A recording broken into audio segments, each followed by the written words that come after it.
common emitter characteristic. It's input and output characteristic for common emitter. Okay. So the circuit diagram is here. The emitter terminal is common for input and output side. That's why it is considered as a common emitter configuration. Okay.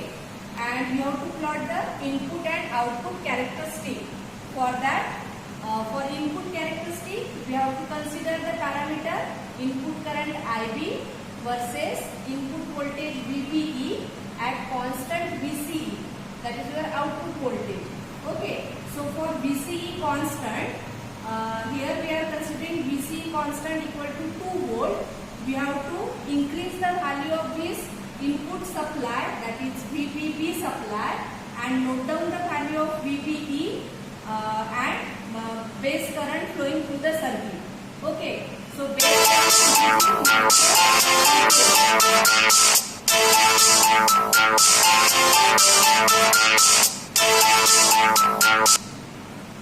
base current which is in microampere. Okay.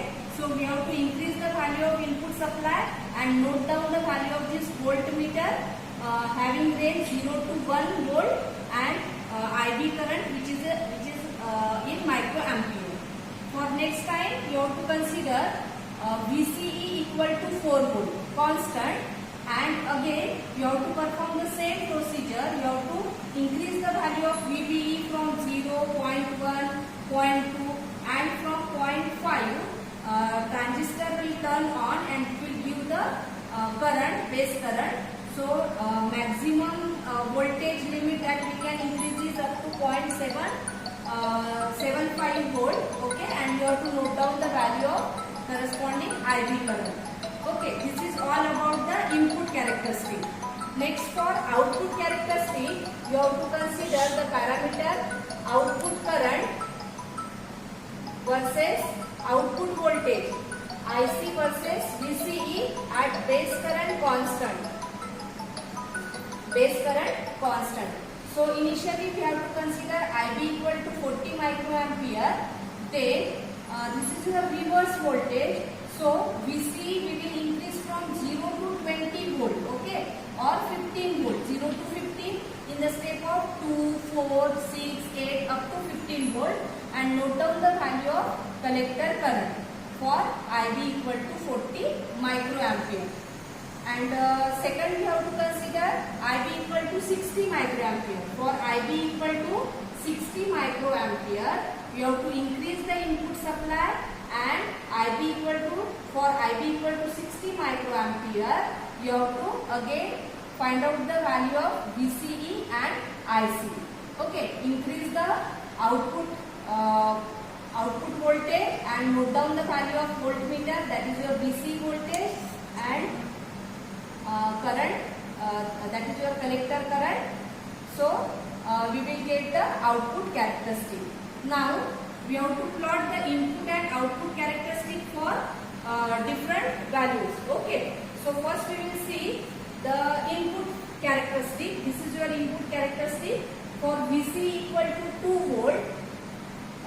Initially, so for input characteristic, it is plotted between IB versus VBE at constant VCE.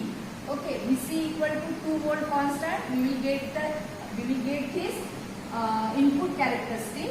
So up to cutting voltage, IB current is 0, and after that cutting voltage, current increases exponentially. It is same like your forward bias of PN junction diode. After that, if we increase the value of VCE, that is from 2 volt to 4 volt, what will happen? Because of the base width modulation, IB current decreases when we increase the reverse voltage at collector to base junction. Okay, and because of that, IB current decreases and you will get the second characteristic. Okay, and from this characteristic, we can calculate the value of input resistance. For any characteristic, we can say for VC equal to 4 volt, if I consider this 2 point, from this 2 point, we can calculate the value of input change in VBE versus change in IB. That will give input resistance. Okay. And for output characteristic, we have to consider the two parameter, that is IC versus VCE at IB current constant.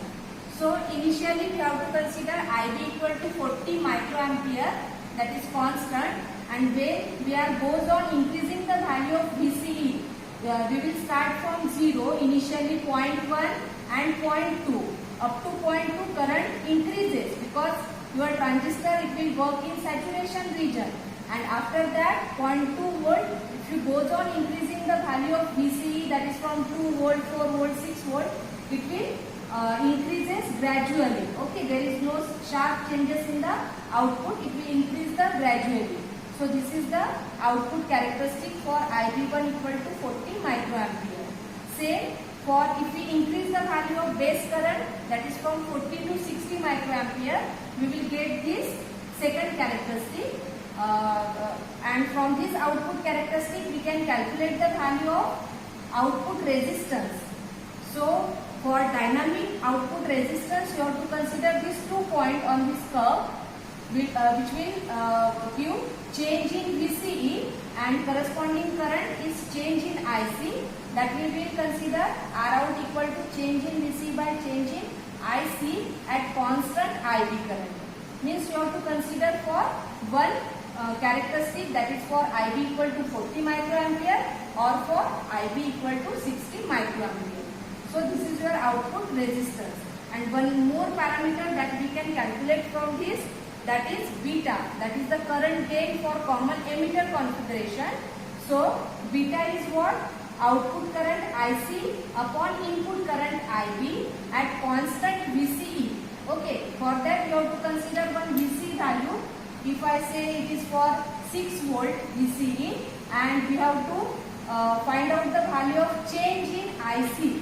So this is my change in IC, and change in IB is that 60 microampere minus 40 microampere.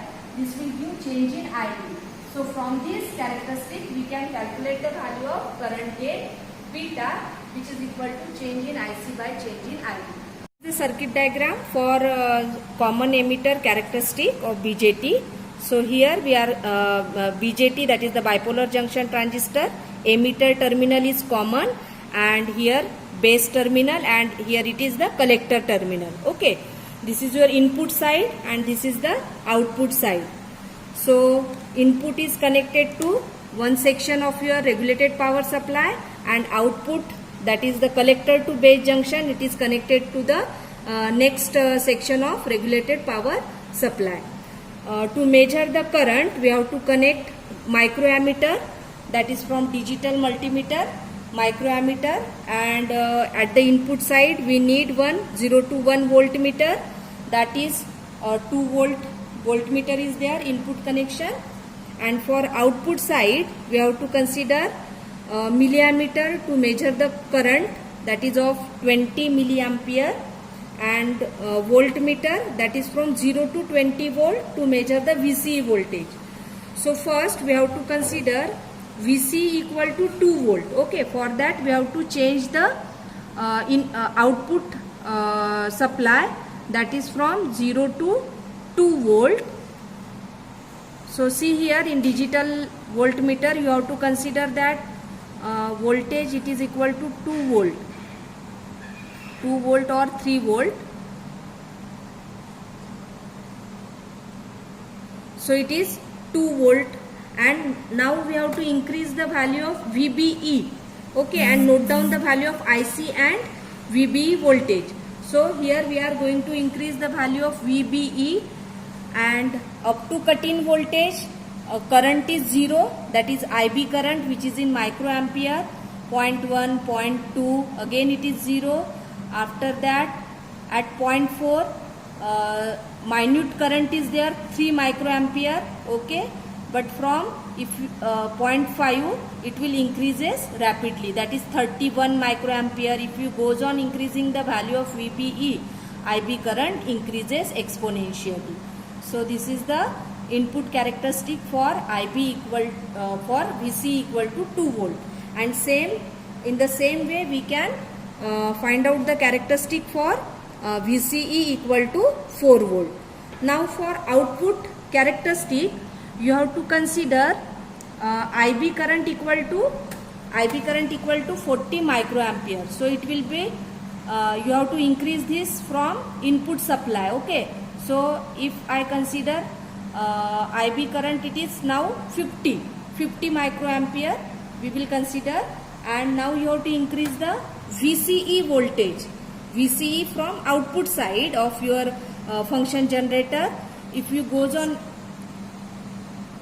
function generator regulated power supply, so if I consider here 0.1 VCE 0.1, so see here initially in 0 to 0.1 there is a drastic change in the collector current. So it is for 0.1 7 milliampere is there. If I consider 0.2, then 8 milliampere is there. So see here, but after that if we increase the value of VCE from 2 volt to 10 volt or 15 volt, current is increasing, but it is gradually. But in saturation region, current increases very sharply. So that is for the range 0 to 0.2 volt. After that, if you goes on increasing the value of VCE, IC current is almost constant, or there is a small change in the collector current. So in this way we can perform this input and output characteristic.